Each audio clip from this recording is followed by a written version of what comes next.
నేను అడ్వకేట్ శ్రీనివాస్ చౌహాన్. మిత్రులారా, ఒక కేసులోని విషయం ఏంటి అని అంటే, సార్ నాకు 400 గజాల భూమి ఉంది, నేను ఇల్లు నిర్మాణం చేసుకొని ఉంటున్నాను, నాకు ట్యాక్స్ రిసిప్ట్స్ ఉన్నాయి, హౌస్ నెంబర్ ఉంది, ఎలక్ట్రిసిటీ బిల్ ఉంది, వాటర్ బిల్ ఉంది, కానీ రిజిస్ట్రేషన్ చేయటం లేదు, నన్ను ఏం చేయమంటారు? మిత్రులారా, మన దేశంలో చాలా వరకు గ్రామీణ ప్రాంతాల్లో, నగర ప్రాంతాలలో ఇళ్ల నిర్మాణం చేసుకుని ఆ ఇంట్లో ఉంటున్న భూములన్నీ కూడా గ్రామకంఠ భూముల కిందికి వస్తాయి. ఈ గ్రామకంఠ భూములు ఏవైతే ఉన్నాయో వాటి యొక్క విస్తీర్ణం ఎంతైతే ఉందో వాటికి సర్వే నెంబర్లు ఉండవు కాబట్టి ఆ హౌస్ నెంబర్ పేరుతోని అలాగే ట్యాక్స్ రిసిప్ట్ నెంబర్లతోని మీరు ఈ భూములను రిజిస్ట్రేషన్ చేసుకోవచ్చు.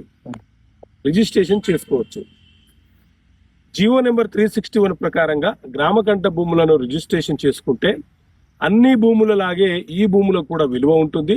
అలాగే ఈ గ్రామకంఠ భూముల మీద కూడా మీరు లోన్ తీసుకునే వెసులుబాటు మీకు ఉంటుంది.